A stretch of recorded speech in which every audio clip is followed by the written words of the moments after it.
Good morning. My name is Greg Flanagan. I've been doing this for about 16 years. With this MLS, I think we changed somewhere about 14 years ago. This has grown up with us. It's a great MLS. To get on it, we're going to start basically and work our way up. And I'm not going to bore the heck on you how you get on it. Who doesn't have access to MLS? Anybody?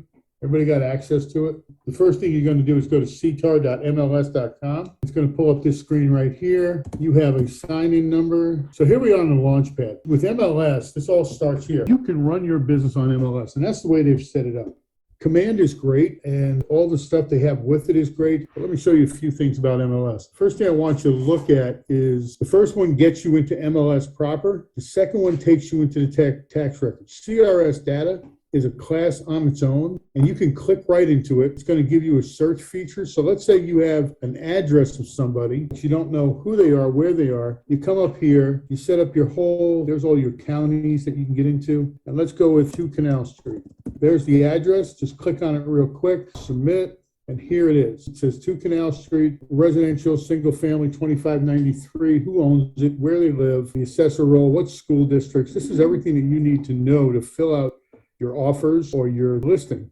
Everything you want to know: tax assessments 2020, taxes during that year, mortgage history. If the mortgage is recorded, it's right here. You can actually click on this number, book page or document. That'll take you right into Charleston County or to Berkeley County, but you can come right into Charleston County, hit their online services, document search, grab that number. So where you looking at the mortgage history, just come over and grab that page and number. You can also find that page and number right here, the last sale. This shows you all the sales that are going on. You can go right here and do the same thing. 0652696. You jump in here. 652-696. You are working in the county right now, so that's good. You want to go 01/01/1990 right to today, 2021, and then you just go down here. There's a little disclaimer button, search, and what it's going to do is going to bring up the present deed.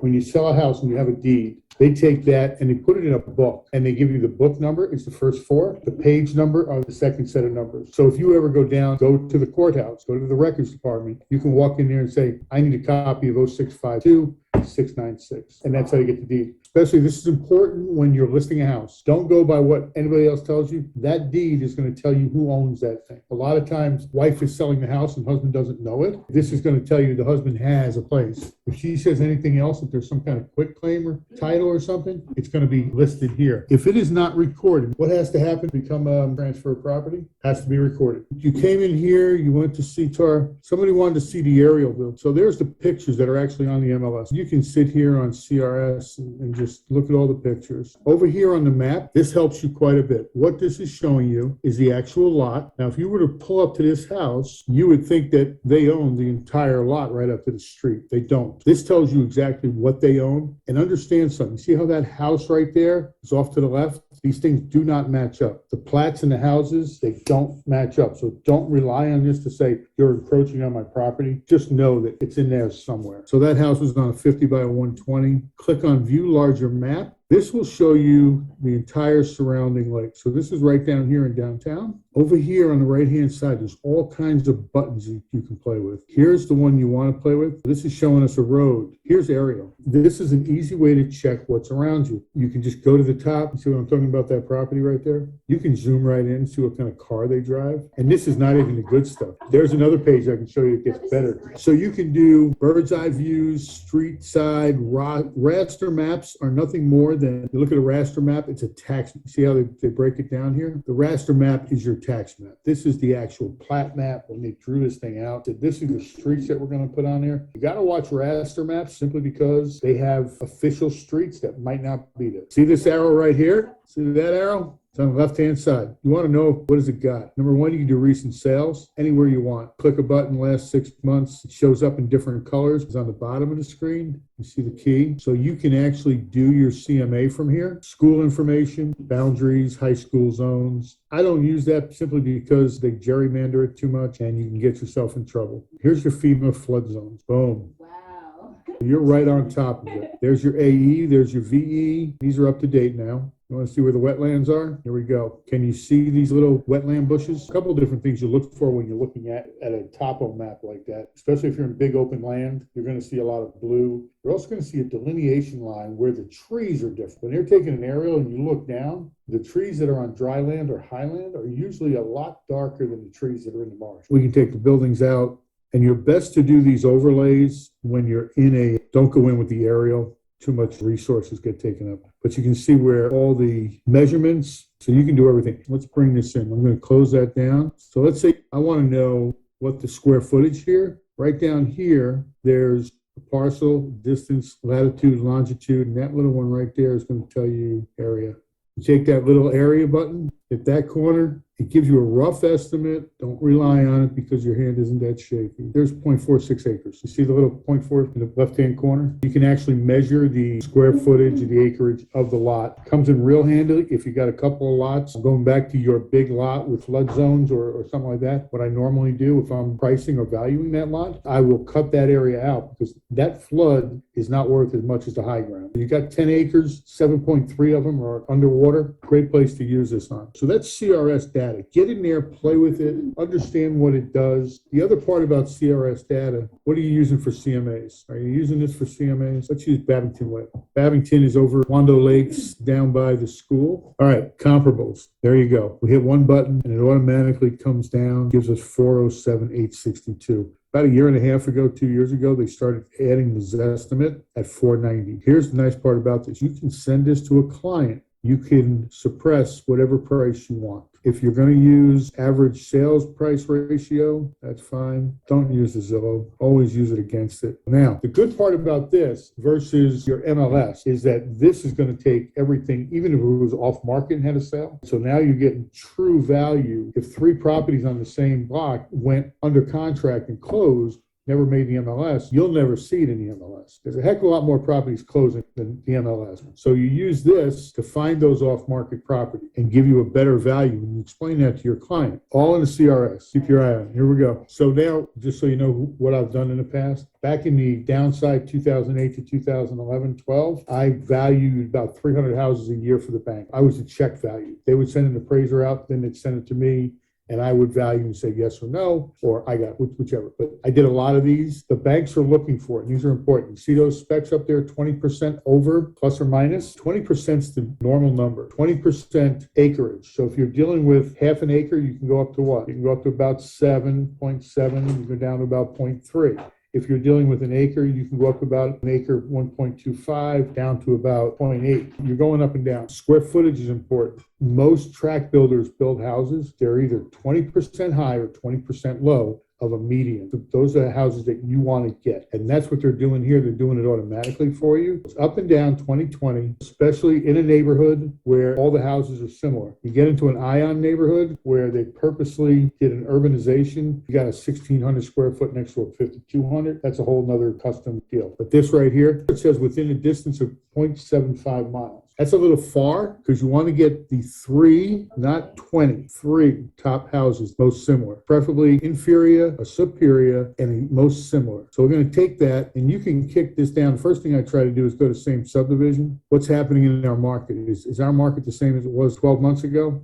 How far back should we go? I'm going 3. And here's why. Because the market's changing. We're staying on the market longer. We're starting to chip away at prices. Right now, I think that run-up is pretty much over. We're going to start leveling out. The 6 month is good if you can't find enough in 3 months. You can go back to 6. But the way the banks want you to look at it is, and the way you should look at it, is what is the most common. If you had a multiple offer situation right now, and that house was selling for $350, would you go back to 6 months ago when it could have been selling for $325? Or maybe 400. You want to see who's out there right today. And that's going to be your 3 months. If you can't find it in 3 months, go back 6. Let's go back here and get our price first. It's at 407, 462. See what happens. Resubmit it. We're 560, 469. Holy crap. Let's see what happened here. Number one, we don't have enough comps. There's only one comp here. That's what these 2 big cylinders are. Kick this back out to 6 now. I got 2. I still don't have 3. I'm going to push it out to 9. Not getting anything in the subdivision. Let me go a quarter of a mile. I don't want to go any further than 6 months, to be honest with you. I'm going to kick it out to quarter mile because we're dealing with the same subdivision. And when you're dealing with the same subdivision, you're dealing with the most similar properties, same builder. You get into some of these bigger neighborhoods. Do I want to price Lennar against the DR Horton or Pulte? I don't. All right, now look, one thing that this doesn't do, it doesn't differentiate between townhomes and single families. Capture that one. Down here it says remove checked. One of the things that I promote is that you go out and start visiting these places, get involved, understand where they are. Look what is the most important to you. I'm going to be working in Mount Pleasant.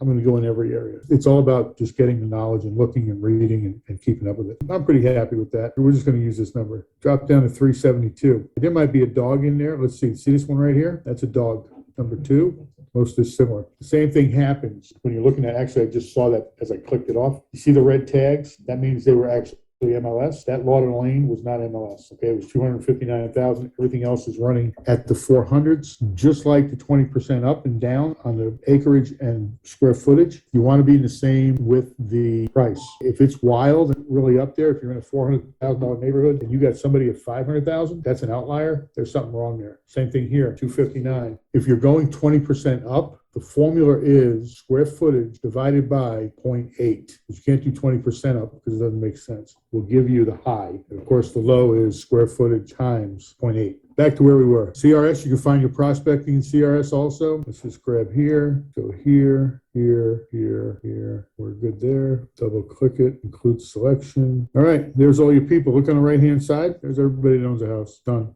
You want a mailing list? They let you download this. You can go in here, just get in there and start. Know that it's available to you. This is all public information. It's all coming from the tax records. Most improvements you're going to find are, even if you have square footage, if you have a house that's 2,000 square foot versus 250 square foot, it's $100 a square foot. 200,000 versus 250. That $100 extra square feet, 2,000 square feet is at $100 a square foot. You can't take that $100 and say, okay, now that 2,500 square foot is worth 250,000 if they're sitting next to each other. The banks and the appraisers and everybody else normally takes that down to about 0.3. Let's say you have all these people and you're adjusting your prices up and down on evaluation. If you were adjusting for square footage, that 500, I would only give them 30 times 500. I'm not going to give them the full 100% because when you start doing that, that's the adjustment they make. And that's the same thing when you're doing bedrooms.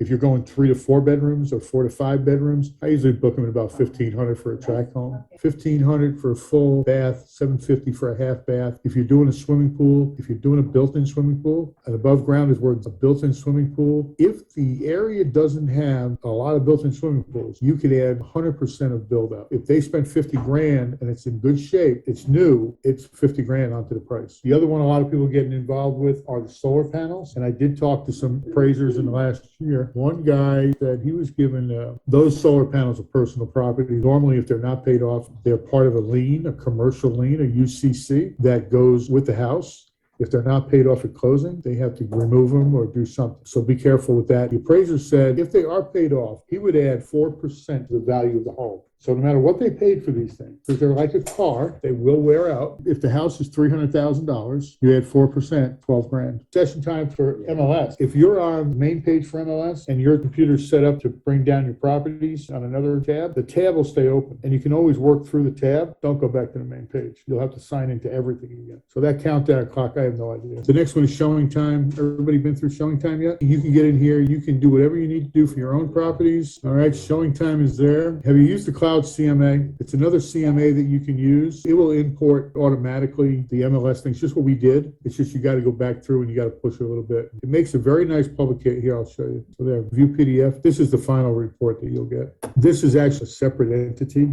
Here's what it looks like. This is from 2019. It takes the picture of the house. All this stuff right here is of that day. It'll automatically put this. You can put your experience in there, professional associations, personal information, what is a CMA, map of all the listings that you chose. It's going to walk you down the same path that we just did with CRS through here. You can adjust this, put things in, take things out. Central lock, if you have your own boxes, you can get through all your programs here. This will show all your boxes, where they are, what they're doing. The next one is market monitor. This is where you do your research. Every graph you want to know about. You want to know about the market. Right now, the median sales price for all areas, all prices, all types is $365,000. Right on up, it goes monthly. It gives you monthly data points. You can go price per square foot, percentage of original price, which is sales price versus LP, the list price. See, it's been a hot market since February 2001. Back here, it was 99, and way back here, it was 97.4. When we get back down to this point, you're going to start needing those negotiating skills. What's good about this is this takes the entire MLS. You can add up to three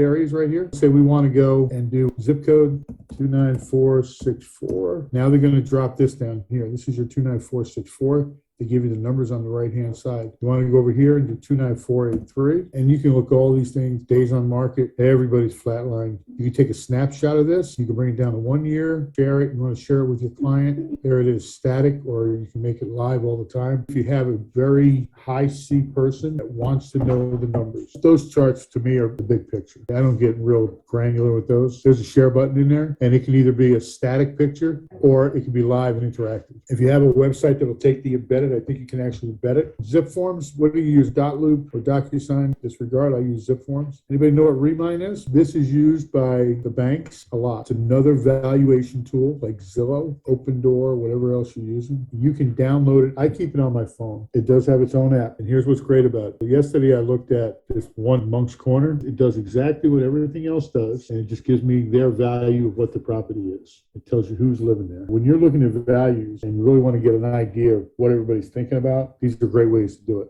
1 out of 3 of them is going to be wrong. And I want you to do this when you go to put your first house on the market. When you do put a house on the market, I want you to take a picture of what this estimate is. Put the house on the market, wait 3 days, take another picture. I guarantee you that picture, the second picture, is what you put it on the market for. One of the things that they can't do was be able to take sold properties unless we reported it to them. As they become a brokerage, they're starting to take more and more stuff in. So they're getting a little better at it, but you're going to see it adjust as you put property in. And when you sell it, the same thing. Download Remine. It's just a resource. The other one I want you to download, as long as we're downloading, if you don't have it already, the Flex MLS Pro. So those are the apps that we got going on. So down the bottom here, I'm not going to get into the MLS resources, but you can pretty much check your membership management, your MLS support, the knowledge base. You got a question, get in here, do it. You want to take some more advanced training, it's right here. Same thing with the webinars, clear cooperation policy. Everybody knows what that's about. Rules and regs, all their social media stuff. On the right-hand side here, everything you want to know about it. And remember that your MLS dues, CTAR, NAR dues are due this month. Any questions on that before I get into the actual MLS? No? This is being recorded. Okay. This is a great class. I enjoy it, and I spend a lot of time in it. What we're going to do now is we're going to go into the MLS. You all know how to get into your MLS, yes? Click, eventually. This is the way my screen is set up. This is what I want to see when I pull it up. My listings, which are right there. And I want to see the contacts. Look over here on the right-hand side. Here are the contacts. He's looked at 723 listings. Schultz is looking. Jeannie Fry is still out there. But these are just people that I have on drip emails, just like you put them on command. You can do it here too. Just what I like. 24-hour hot sheet. Last night there were 111 new, 6 canceled, 79 closed, 3 expired, 9 pending, temporarily off the market, back on the market, price changes. All that comes up. I can spout numbers pretty quick. Over here in this box, save searches. I have searches dating back to probably 2006. They've been around for a long time. They don't wear out. If you put a search over here, it doesn't expire. 10 closed. It's just the system. You don't have to delete them. You should be doing most of your searches through command because that's where your database is. But you can customize this up in the right-hand corner.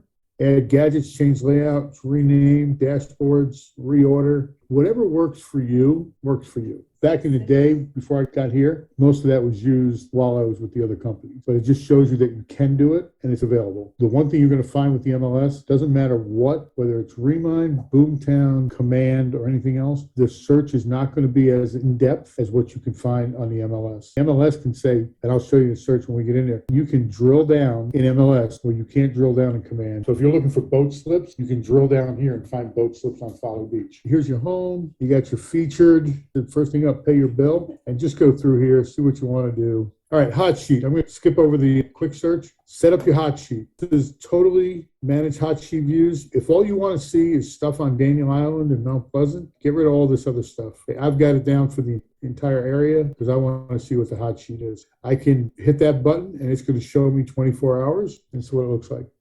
11/18, 11/19, what happened in the last 24 hours? 89 new listings, 3 canceled, closed 65, expired 1. It gives me all the numbers I want to see. If I want to change that, I go back and change it, and I can adjust the filters here. Same thing with the custom sheet. My custom sheet, I'm pretty sure it's just the East Cooper. Yeah, I got East Cooper. This is what happened. 33 active contingents. That's what I wanted to know. It goes all the way up. It's both sides. Any questions there? Hot sheet, in my opinion, everybody should be looking at a hot sheet every day, every morning. One of the first things I look at is to see what's on the market, what's sold. Gives me a better idea of where they are, what prices we're dealing with, what happened overnight. In 2008, the hot sheet all of a sudden became very, very cold. Things started going on. So that's important. It's also important when you start talking to people, especially if people are coming in the door, you're getting leads in. You want to know what you're talking about. And that's why I like hot sheets, no matter where you get them from. Contact management. As I said, this is a full CRM. All right. It can run your business if you needed to. Add a new contact, edit a contact, view your contacts activity, delete, add a subscription, invite a contact to your portal. This has a portal similar to the same portal that Command has, where they can go in and adjust their searches. They can do all kinds of things. They can talk back and forth to you, save stuff, favor stuff, look into it. But there it is. You can add groups, buyers, look at that, still there, landlords, all contacts. Messages. Anybody sending me messages? Don't know if I've got a message in here. There you go. Rhonda sent me. I don't know why Rhonda sent it to me. Schultz, he's one of my investors. He uses this a lot. He likes it better than everything I own. So I let him use it. It's another way to contact people, keep them happy. Great question, Liz. Why would you turn off the portal for someone? I guess you're looking at the difference, Liz, between Command and CTAR or MLS. Here in KW, we use Command, and that's kind of like, that's their portal. I like all my stuff in one basket. Even this guy Schultz that's coming through here, he's on a portal. All his stuff goes into my Boomtown account and into my Command account. So I don't know why I would shut one off, but you get messages through here. Market summary, again, you can take a particular, let's see what I did here. This is 29405. You can customize this and go previous locations. Let's see what I got. Let's move this to June 21. Let's move it to October. This is just another report, and everything changes. Watch the numbers, and you can use these graphs. You can cut and paste them. Here's the tools for them. List volume for active, new, anything you want. This one's for sold. If you wanted to change it, you could. There's your question and answer. The price volume chart shows the total value of all. So if you're sending this, what client needs it? Probably nobody, but there's probably something in here that here's what a client needs. Summary statistics. Here's the absorption rate. Everybody know what an absorption rate is? It's how many months of inventory we have. So if nothing else came on the market right now, according to this 29405, if nothing else came on the market and they just had the houses that were listed today, it would take 1.13, so about 32 days to sell through and for zero to be on the market. That's what absorption is. Balanced market is how many months? 6 months. You use it more on the seller side. You can use it on the buyer side. I mean, yeah, you know what? This house is not going to be here tomorrow. Days on market actually across the board is probably about 22 right now. So you either gotta be Johnny on the spot, strike while the iron's hot, time is of the essence, all those words to move them forward. How would you feel if you didn't get this house, right? Get them into that mode, get them thinking about that. If you have your motivation, make sure you go back to your motivation, especially with buyers and sellers. What's going to happen if you're not in Florence by December 31st? What happens to your family? We're going to be homeless. That's why we have to buy today. That's why we have to sell today. All right, average list price. It's got all the numbers that you need, how many sold listings, and the price where they sold. Look at this. You can't get this kind of stuff. Percent change. Let's look what they're doing. 18 in 2021 compared to 6 last year. That's a 200% change. Year to date, 94. Last year, 37. Anybody know where 29405 is? North Charleston? Why do you think those numbers are changing? Why are we selling more houses in 29405 right now? More affordable? Less expensive. That's where you take this number and you can move it into your sales presentation. Right? Everybody understand? Liz, if I didn't answer your question, drop it in an email and I'll be happy to go further into detail. Same thing here, active listings, new listings. Just use it to your advantage. That's market summary. You can adjust this and then you can mail it out to your peoples. I'm going to show you something that you really don't need, but you all wonder what the heck's going on. Inventory and production reports. This is everything that you wanted to know, but we're afraid to ask. People say, how do you get your numbers? Where do you find your numbers? Go back here and these are where your numbers are. Any one of these reports you can download, you can send. The biggest one that everybody wants to know about is the saturation. Okay, report generation. Let's go with Property type, leave everything else alone. Come down here, go to market share. Let's put the last year. Use this selection. We're going to rank members. We're going to go numbers. We're going to see who's listing. We're going to read this. Anybody know how many real estate agents we got in the market right now? About 7,500. 2008, we had market was roaring. 2005, 2006. Called a buddy of mine who's not a real estate agent, but he's an investor, and we discussed it. And like the market's dying. He says out west, always follow what's happening out in California. Don't kid yourself. Watch California. Yeah, but you said it. Because when they start collapsing, batten down the hatches. And that's exactly what happened. California was already in it in 2006. We didn't feel it until, hard until 2008. Yeah. They were already into short sales. They were already into foreclosures and all the other stuff. For the next 4 or 5 months, I really didn't sell anything. The market just sucked up. I was new. I asked Bobby, I said, he was doing short sales. What the hell's a short sale? He taught me short sales.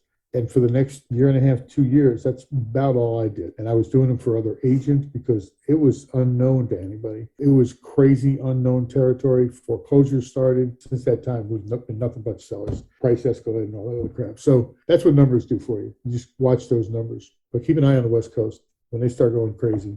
All right, you got to come in here and you can go down here and all your reports and everything's right here. And you can move any one of these up to the top row. See where it says reorder? You can put that top row any way you want it. It's all adjustable.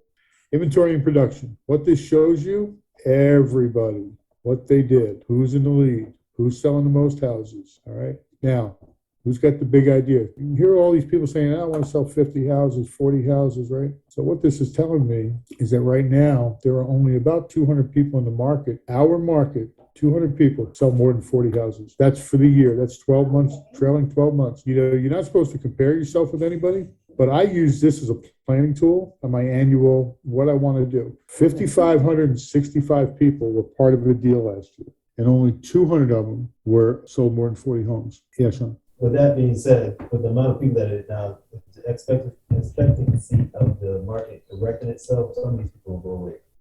When the market does correct itself, they will go away. Normally, we get the influx, we get the people leaving are this month. Everybody got that bill in their mail, $465? Mm-hmm. I sold half a house for $777.50. That ain't paying the bills. And they think about that twice and they go, you know what? I really don't need a license. I'm going to have my friend do it and have them pay me the $500 I made. So that's where we see it. In 2008, we were close to 6,000 agents back then. By the time we were done with that market, there were about 2,600 of us left. It flushes them out real quick. One of my biggest things is if you're not working, if you're not on my morning calls, what's my big thing in the morning there? Work. What you going to do today? What's your intention for today? You got to work every day to build your database and to get into the habits of taking a listing, taking buyers. Buyers are expensive. They take up your time. They take up your money to find. Listings are the way to go, and focus on your listings. There's an old saying in real estate, it's called list to last. People that take listings last a long time. So non-member, this is a big one. So Jeff is usually the guy up on top right now. Dave Friedman's second. Before I came to KW, Dave Friedman, Candy Manguel, Caleb, these are all guys in my old office. There were 24 of us. If you take out all the new home guys, we don't deal with Lennars. I'm not even selling them. I'm down to the team's got about 40. We're going to be at 96 this year. Probably some of your bigger guys like Johnny Crompton, Desiree Maurer. Okay, she's got 58 deals this year, 20 million, single agent. It's something to look at. Oh, so these aren't all Keller Williams? No, this is the entire board. Inside inventory and production, where is that list? Oh, you got to go back. And so you hit inventory and production, saturation analysis. I normally take out the rentals, and then that's already clicked for you. Come down here, go to market share. You put any time frame you want. Rank members, rank offices, rank companies and offices, rank members in the office. You can do how many transactions versus volume. You all know the difference, right? Mm-hmm. I go down to listing or selling members. You get everybody's numbers. I move that number up to 10,000 just so we get everybody in. This is 21 years of sides now. Cook, $69.99. It's almost at 7,000 deals. $1,658,000. So you see where it drops off? This mega, Jeff is a mega deal. Dave Friedman, 1,943 deals. Dave Wartan, 1,648. All these guys are just big. That's how you do that. All right, let's go back to quick search. Now let's get into the actual searching for properties. Anybody got any specific questions about searching for properties? Okay, everybody knows what residential is. When you first open up residential, you hit your quick search. It's going to go to residential. Down here underneath it, change the search template, residential, multifamily, vacant, or all categories. I can tell you what, if you're doing all categories, it's so jumbled up because your results page doesn't show everything for every one of them. You got to have one result page. It takes a little bit of work. So I usually just go with residential. Active subtype. This is where the MLS comes in different. Anybody know what fractional ownership is? Where you share ownership in an LLC. You don't actually own the real estate, you just share the ownership of the LLC who owns it. All these markers, self-explanatory. Is there anybody out in La La Land that needs a specific question answered about how to set this up? All right, I'm going to go and do a couple of things that I normally do in the morning. So you've got all this set up. It's telling us we have 1,774 units on the market. Now, those units are from the Georgetown area down to Bluffton, out to I-95, up to the lakes, Walterboro. They're coming in from all over the place. Here, locally, most of us work within the confines of probably Somerville or as far down as maybe Hollywood, Ravenel, Rantols. We try to bring those things a little bit closer, and that's what your hot sheet does on the backside. Cuts out all the other stuff. One of the things I like to do, so down here in this search, this is the trick. After you get all these all show up. But down here, normally I add new. I just type in new, and it says new owned, new finished, proposed construction, and under construction. And the reason why I add these to my search is because I want to take them out. And the great part about any one of these things that you open up is that you can go here where it says or not. You can change it to end or. And as I take these to not, don't add new homes, it drops me down to 1,230 homes that are on the market. Those are the people that you're talking to. If you're dealing with listings, this is the number you want to focus on that 1,230. You want to focus on, if you throw this up into, so we roll it back and let's go to area, Berkeley County. Let's go to Monk's Corner. There it is, Monk's Corner. This is only going to show me the residentials that are in Monk's Corner. In Goose Creek, in that MLS area. So right now there are 33. You see it up here? You see that number? I can change that. Watch what happens when we start adding or, let's see. No, because the and qualifier just says new homes, I think. I see the chat. Can you draw the area you want to search? Can we draw it? Yeah, we can. So here's the search. You grab it, go down here. Any one of these boxes you can grab and say, I just want houses in this area. And it'll return those houses. Now it's just getting me ticked off. So there are 8 houses in there because I got this working. I got to get rid of this. There you go, 39 houses, Wayne. All right, so you can draw. You can draw from here. You can make a box. You can make the circle. You can make a polygon. Just touch all 4 corners. You want to get rid of it. All kinds of stuff you can do down the bottom. All right, so you can jack that around, do whichever way you want to do it. Wendy, you can bring in a satellite photo right from here. This one here makes it bigger, smaller. You can overlay on this map. Same thing on the CRS. Counties, flood zones, imagery, parcels. Imagery, you got to get closer. Pretty clear picture of what's going on. Any questions there? Again, map, satellite, overlays.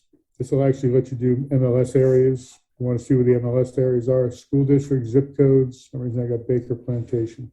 Any questions? Make sense? So right now we got 39 in that area. Let's do another search real quick. Single family attached area 29464. Now we got Goose Creek. Let's go with Hanahan. Active single family attached. Single family detached. Get rid of that. Okay, we come up with 20 results. Here they are. Same area. We didn't really drill down. I want to do a CMA on them. The most useful CMA that I use is this one-line CMA. That CMA tab is up here on the top. See where I went for it? One-line CMA. What this does, it gives me a good idea of what's on the market, what's selling, and what's sold. So this is all the active stuff. Let me go back one. Edit search. I'm going to hit the shift button. It's going to bring in all of them. Now we got 413. That's crazy. So because we brought in the active contingent and the closed, it now gives us the option to go down here to say contract ratification date and sold date. That 413 shows us everything that's sold in the last 365 days. You don't want to do that. You want, let's say, the last 30 days. What does it look like? We can deal with 91 pieces. Last 30 days on that, 76 pieces. If you want a specific date, especially if you're in a neighborhood that's very competitive, you hit this button right here. And you see it rolls over into date. So you can put a certain date in there. Right now, it's 11/19/2020. Let's go with 21. And let's make this 30 days. So let's go with 10. So that's the same 30 days that we just had. We click it back, it goes back to 30 days. So you don't have to figure out what day is 30 days. You don't have to figure out what day is 45 days. Let's go with list. It pulls up the list. Let's sort it by status. And then we're going to go over to CMA. So you got your cloud CMA, you got your CRS CMA, you got whatever CMAs you want to use, your own CMA. Here's one more. In the area that we chose, the first depth is active. You're going to see it's active. It's going to give you the square footage. Everything's single family detached because that's what we asked for. It's going to give you year built. When you're doing a CMA, year built, 20 up and 20 down. You can go back 20 years, you can go up 20 years. In this area, because of YouGo back in 1989, our building codes changed. If you're up in the 95s, you want to be real careful and say, you know what, it won't pass what they call Foursquare. Just keep that in mind. So this is all hand-to-hand. These are all homes, 89, 69, 2009. Is a 2009 comparable to a 1965? No.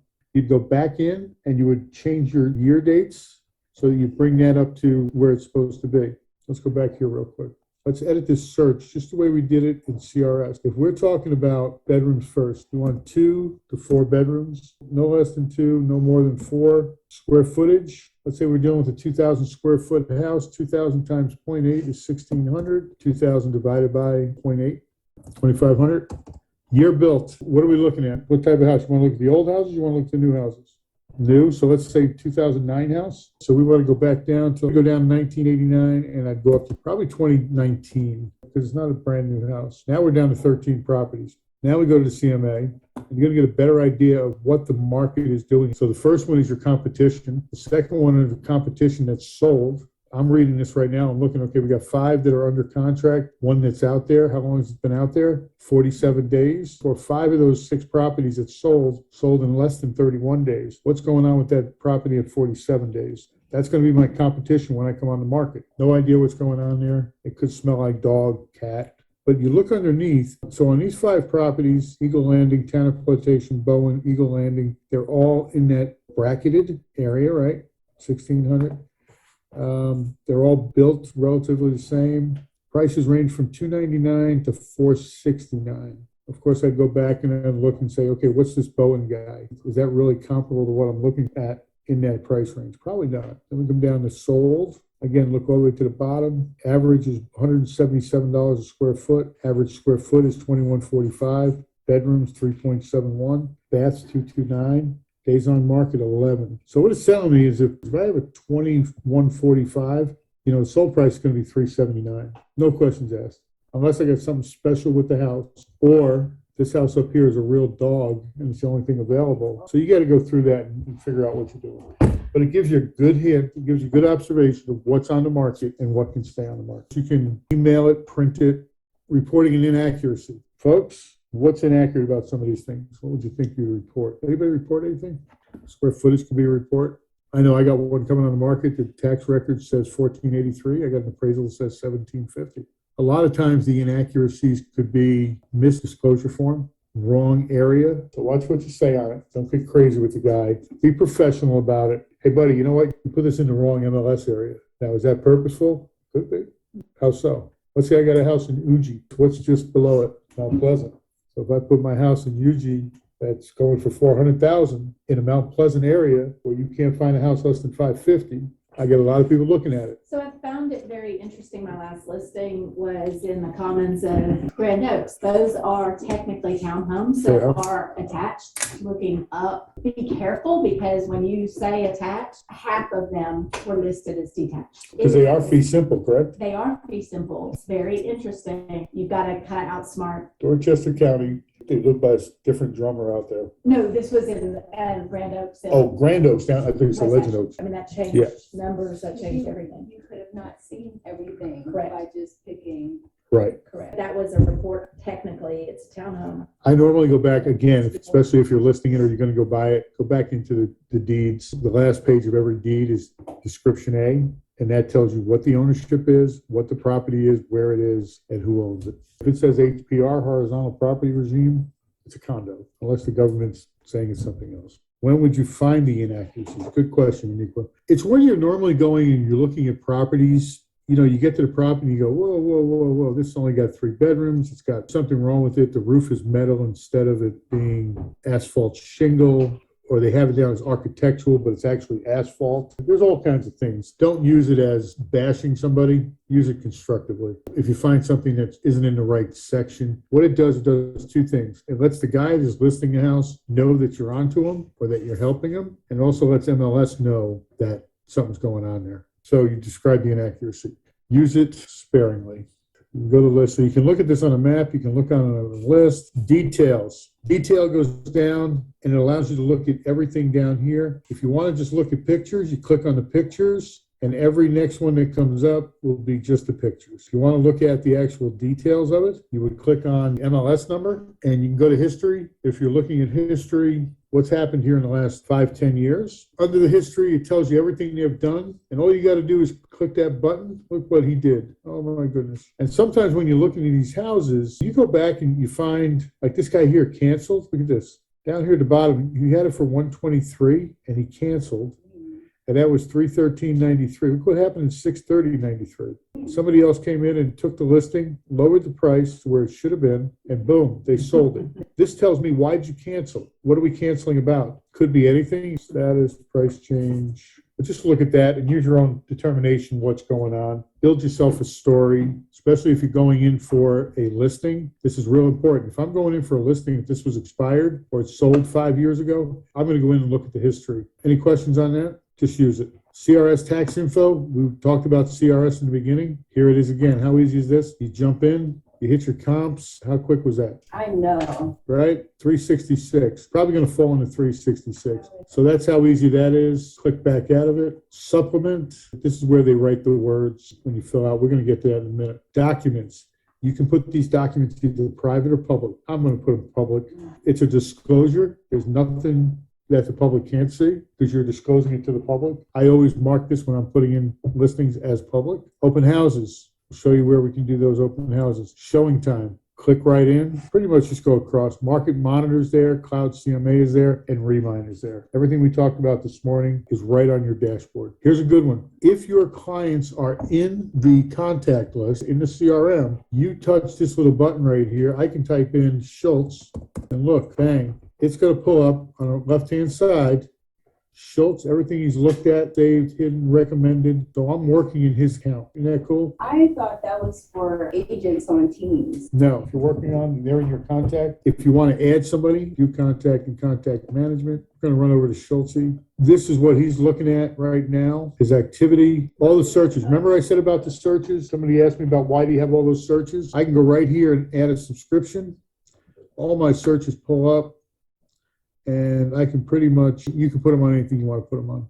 If you want to stop working on behalf, but you can share this page anywhere you want. Facebook, email, Twitter, permalink. Permalink is when you want to pull down the link, copy, and paste it into your own email. And if you're using Gmail or something, you don't want to use the in-house, but you can use the in-house. Now, these are reports. Up here, you're going to be able to type in any one of your clients' names that are in this program. It's easy. All right. You want to pick your report. 2 things I want to show you. Starting position is report. Make sure you're either going to send the current listing or you're going to send all 13 of them. Make sure you know what you're sending them. Pick the report. This version right here, always, even if you're sending it to an agent, stay in public. Anybody know what the fine is? $1,000. Found that out, Mr. Wertan. Back in Remax days, his assistant sent out a notice on market. Everybody in our office, including one person in the MLS office, a person that has access to the MLS but was not licensed, received that email. She reported it. He got a $1,000 fine. There was no question. Where it says private, the only person you want to send that private to is yourself. Do not disseminate any information that's in the back side of that. Always public. And it's going to have your face just real quick. Up here in the right-hand corner where it says GF, that's got my face. You can do my profile, put all your information in here, go down through. If you haven't done it, do it, because that's, as you print off sheets to show people houses, it's got all your information on there. If you haven't done it, get it done. Your phone numbers, your email addresses, all that good stuff. Are you allowed to put that you have access to another MLS on that signature? I think you may be able to. What I do know is the hard core right now says that you have to use your license name. I'm now using Gregory Flanagan or Greg Flanagan, whatever my license is under. Jeff Cook, his real name is Thomas, and you'll see in his listings it says Thomas J. Jeff Cook, Topher Kaufman, Christopher. So you're gonna see that going down. So you have to put your license name, whatever's on your license has to be on there. As long as it's on there, Greg Flanagan, the greatest there is. I think you can get away with that. All right, so make sure you get that all filled out. It's important. Any questions on this? Back to quick search. All you want to know, Wendy, is how to find it? Easy. Look, coming soon. There are 10 of them coming soon.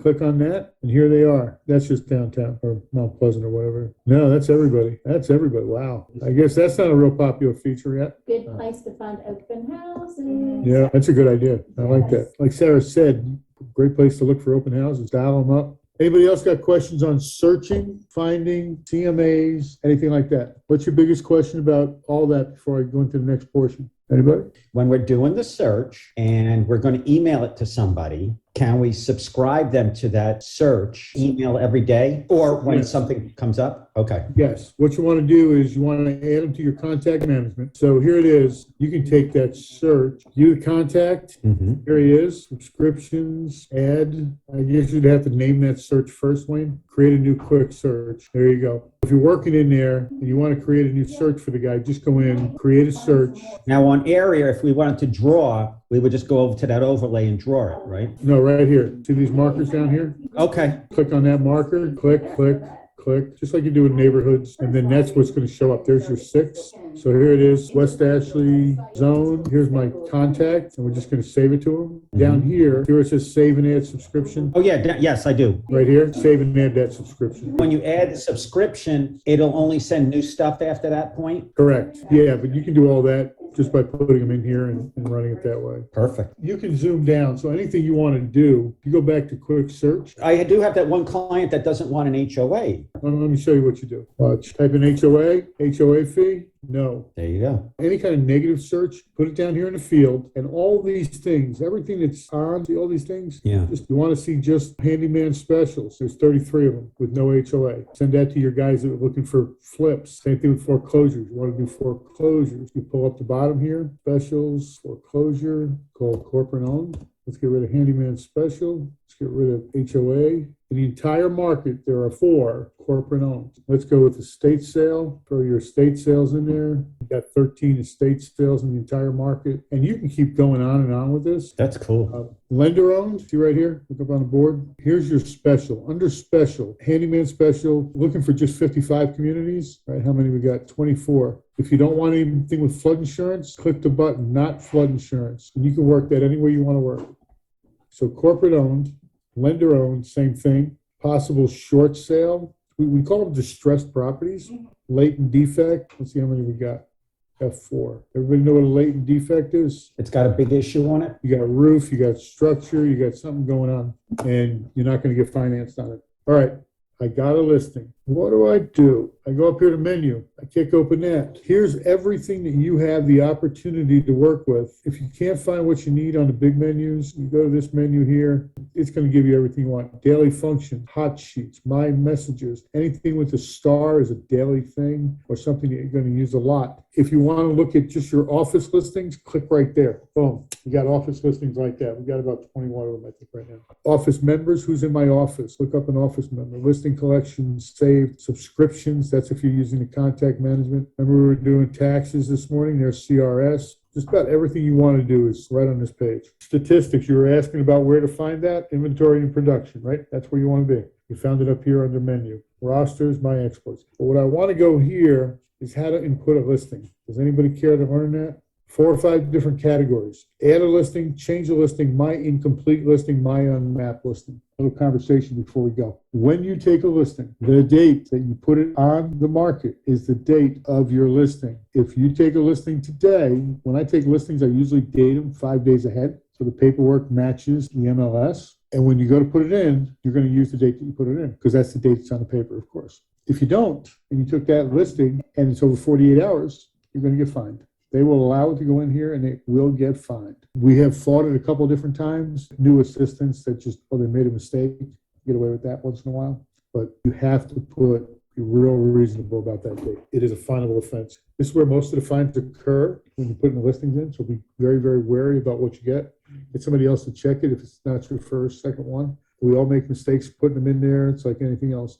Biggest thing with the listing is, as a buyer's agent, you look at a listing and you're constantly saying to yourself, man, this really sucks. The guy didn't do this, that, or the other. Don't be that person. Fill it out as best as you can. It's our job. It helps sell the property.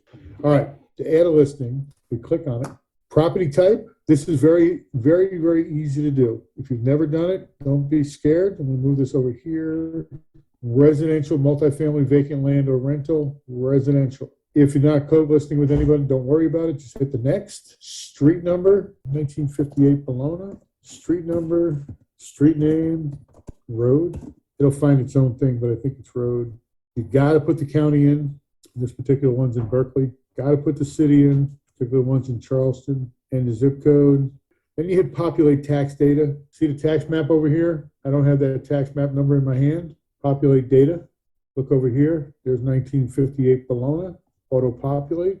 That's good. You know, I had it auto-populate one of mine and change the address. It could. I would go back and check it and all the other stuff. I mean, definitely go back and look at the deed. Last page on the bottom, it says TMS number. When we sell property, we sell it by TMS number. We don't sell it by address. The address is for what? Post office. Had nothing to do with possession of that property. That TMS number is who you're selling it from. If the TMS number has something, make sure you disclose it and all that other crap. This is Bologna. So after you auto-populate, you have to hit the use this location button and it will move you forward. All right, subtype. You got single family, detached, attached, mobile home, fractional ownership. When does a mobile home become real property? When it's detitled. Do we still list it as a mobile home, manufactured home? It can be. In South Carolina, your mobile home is a motor vehicle. It is registered with the Department of Motor Vehicles. So you bring it on the lot. It has to be on the lot originally to be detitled. They take the wheels off it. They take the tongue off it. They have to put a permanent skirt around it. What's real funny about that is it has to be brick. It's very easy to do. There's a tag on the back door and on the corner of each side of the building because, you know, double wides are two pieces. And you look for those tags. If you go to list a house, you bring your camera or your phone and you look for those tags. The first thing they're going to ask you is, do you have a picture of those tags? Okay. The other thing you want a picture of is normally next to the electrical panel is an FHA tag. They want a picture of that too. But you take those tags and just put them in your file. That's the start of detitling. For about, I think most attorneys charge them about $250 to detitle. They have to send that along with the DMV form, that picture with this. They fill out this form. It goes into DMV. DMV says, okay, we'll detitle it. While you're at the house during the listing, make sure you take a picture of all four sides. They also want to see all four sides. It's like an appraisal, right? Once it's detitled, it's a house. So let's say perhaps that process was not the actual detitling and taking the pictures and confirming that the house had been, say for instance, there's a mobile home that had house parks built around it, that had a home built around the Add-ons. mobile home. What happens then? You still got a mobile home. Because the title doesn't reflect that there's a whole big Correct. house over top of this Correct. now. Yep, because you're actually paying two bills. The easiest way to do it is normally say, if you're dealing with the homeowner, let me see your land tax. You get two tax bills a year, right? You get your private property tax bill, just like your car, and you get your land tax bill. One of them is a mobile home and one of them is a land. If they're still getting those two tax bills, it has not been detitled. It's another whole big conversation, but Yeah, but it's relevant. it's relevant. So single family home, we're going to list that. We talked about the MLS date, the expiration date, the status, coming soon or active. List price, other contact, the area, it will usually self-populate. The tax district can be found on your CRS report on the bottom. It'll say tax district 1 to 208. What subdivision it's in. This is going to be Daniel Island, Smythe Park, subsection. Now it should say Edgefield. There it is, Edgefield Park, elementary school. You're filling in all the school districts. Just go down through, right? Fill it in. You got to put directions in there. Let me tell you, everybody's got GPS. So you don't need to say, make a left, make a right, make a wrong. But, you know, to me, this is Daniel Island Drive to Bologna. House is on Bologna. We're all a little bit smarter than we were 6 years ago. I've talked to MLS about this. I've put in a request that says, give us a checkbox for GPS. Use GPS. Otherwise, just say, go to Bologna. If you don't put it in there, they will send you a nasty gram. Owner name, I take it out. They want to find out, let them do the work. How many bedrooms, how many baths, ground level, yes, stories. This is an elevated house, so it's no. Stories 2. The square footage was taken out of the tax records. Lot size, this is where you put 65 by 140. Ownership, fee simple, this is a regular house. Acreage, that's 65 by 140, should be somewhere around 0.19. Number of units, you don't have to do this unless it's got 2 units. Potential short sale, these are all no's. That's no. CNR, who doesn't know what a CNR is? Covenants and restrictions, pretty much your HOA rules.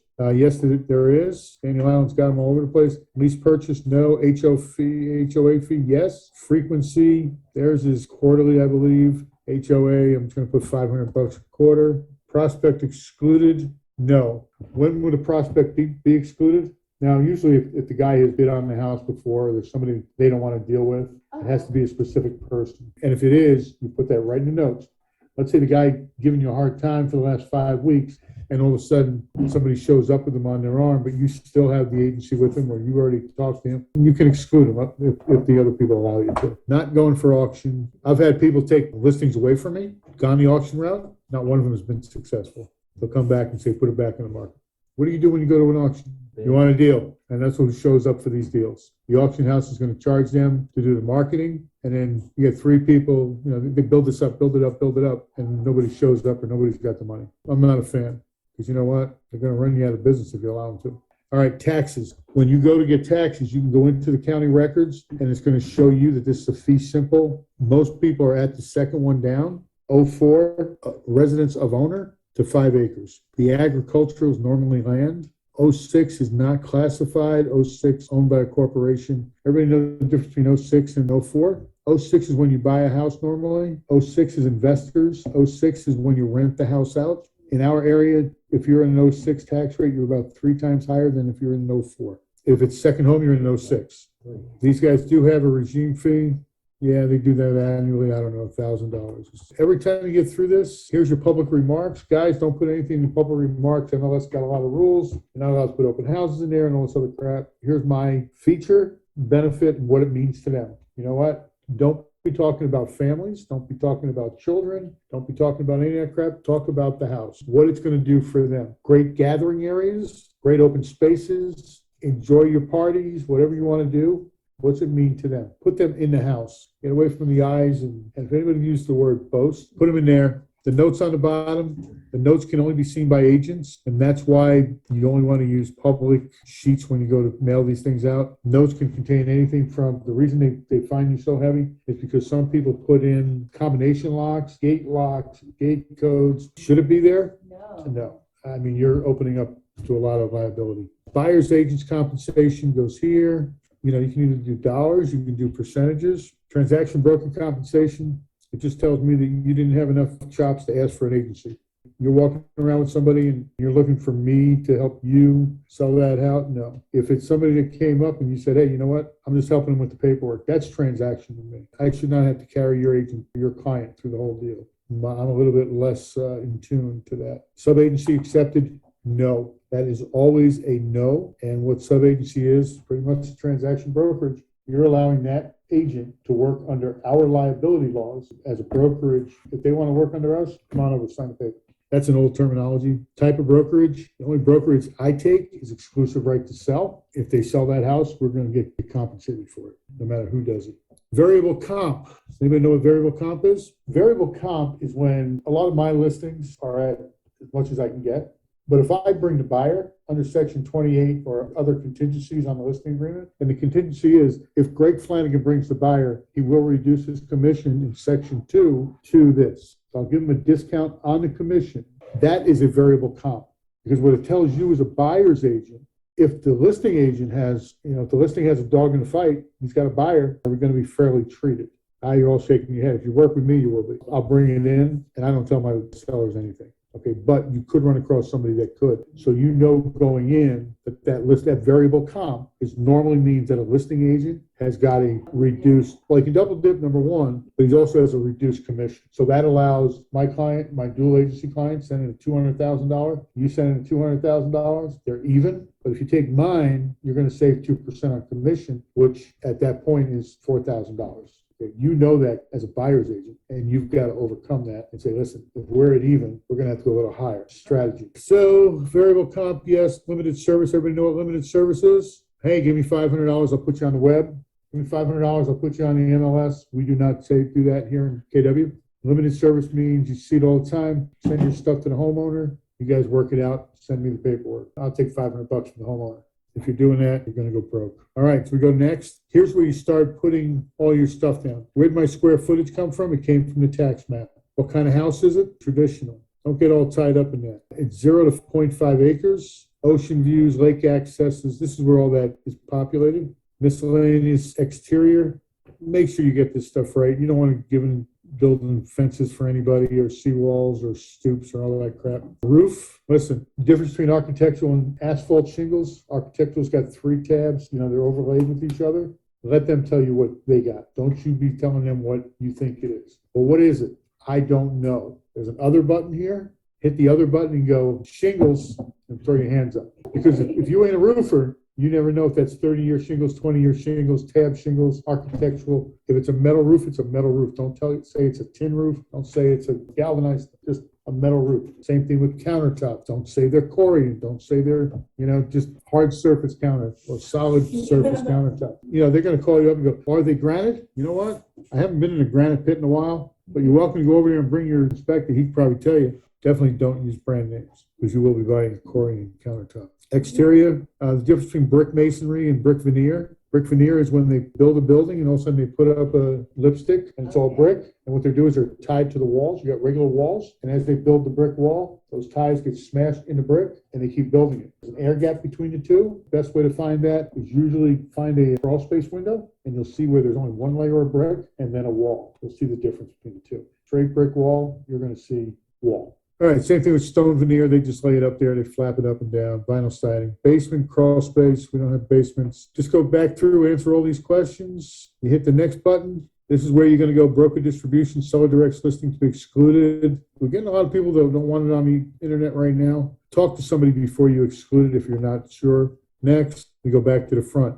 Up here, you're going to save it as incomplete. And what I'm going to do right now is we're not going to do that because I already got an incomplete on this one. My incompletes. So there's Bologna, edit. This is what happens when you get to incompletes. The photos, if you got a check mark there, that means you're completed. Inside, you can take your photos, hit that download button. You can grab your entire folder and just drop it. And it will take a couple minutes to unsort everything, but it'll drop on there. As you go in here, you can adjust. You see this little flag right here? Any picture in this deck, you hit that flag, that's the picture that's going to show up on MLS, okay? The rules on MLS is the second picture on MLS has to be the house, has to be the front of the house. Everybody understand that, right? Unless it's a piece of land. Little marketing trick. I don't tell many people, I'll tell you all. The first 5 pictures are your best 5 pictures in there. Do not start off with a toilet. Don't start off with something goofy. Don't walk in the house. First 5. Why? Why do we do that?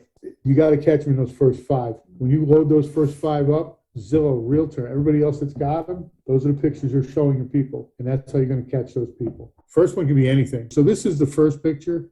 In this, I could flag this picture right here, and that would be the first picture. This would still be the second picture. And then this second picture would still come back up. Work it through. When you get the listing, let me know. We'll get you through there. You got all your photos uploaded. Your listing information's all here. That's all done. You want to go into your documents, and this is where you're going to load your property disclosure. You're going to load any documents you can get. Elevation certificates, property disclosures. You're dealing with older houses, your lead disclosures. I upload the lead pamphlet. Everybody knows that if you're back before 1978, you got to give your person the lead pamphlet. Whether it's your seller or your buyer, you got to give them one. So make sure you have that somewhere in your arsenal. Zip Forms has them right in their deck, so get it up there. Once you get that uploaded, you're fine. Videos and virtual tours. Now we're going to go back to the listing. I'm going to run this one right now. I'm going to put it up and we're going to do it together. Ready? Boom. Bologna, populate. We're all good there. Everything's good. MLS date. Coming soon. No showings. 11/20/21. Start showing date. What's today? 19th? 2021. You can change it to live. But I can't go from active to coming soon. I don't think so. And then if I go from active to temporary off the market, gotta stop my days on the market. It'll pause your days on market, but not your CDOM, not your cumulative days on market. All right, make sure everything's right again. Go back down through, make sure everything looks right. It's good, it's good, it's good. This needs to be a whole number. It is. Everything that we did there, here it is. There's an open house there. There's my compensation for people. There's sub-agency compensation. That's probably going to get flagged. Exclusive right. Next. We got all this done. Next. I'm not worried about that. Next, residential. See that little button right there? That's either going to cost you money or it's going to get a house sold. One error has been found. Please click OK to find out what it is. Entry required. Sub-agent compensation. 0, actually. All right, let's try it again. Boom. And you're up and showing. They give you your MLS number. Appear in the searches today. View and print. Go to change listing screen. Clone this by copying this listing and making edits to it. Begin entering another listing. Finish and return home. And then you start your marketing. I have a listing that just hit the market yesterday. Seller wants to pause showings until after Thanksgiving. So is it best for me to just block out those showings and help in the market, or? You can't block them out for any more than 7 days. I'd take it temporarily off the market and have an expectation conversation with your people that they're going to get 1 million telephone calls from agents all over the place. And that's fine. Any other questions on this? Anybody got anything? Did I do a good job? Yes, sir. You did a great job. Where am I storing all the information? My brain. Got any questions, drop me an email. There it is up there, maybe. Yep. Greg at SC Sold. We are rebranding the company so that for years I've been Flanagan Home Team, and a lot of agents go, you know what? I want my name and not Flanagan's name, and crying, even though they're getting, everything else. So we go with SC Sold. It's a Boomtown site. It is available to everybody. It's all about hiring me as an accountability person. If you want to go forward and you're serious about the business, I'm serious about my business. I work hard at it. And I want people that are with me to work hard at it. Come and talk to me. Happy to talk. All kinds of things we can do. All right. Thank you all for being here. Thank you, Greg. I appreciate it. You're welcome. Don't get discouraged. Stay in it, stay in it, stay in it, stay in it.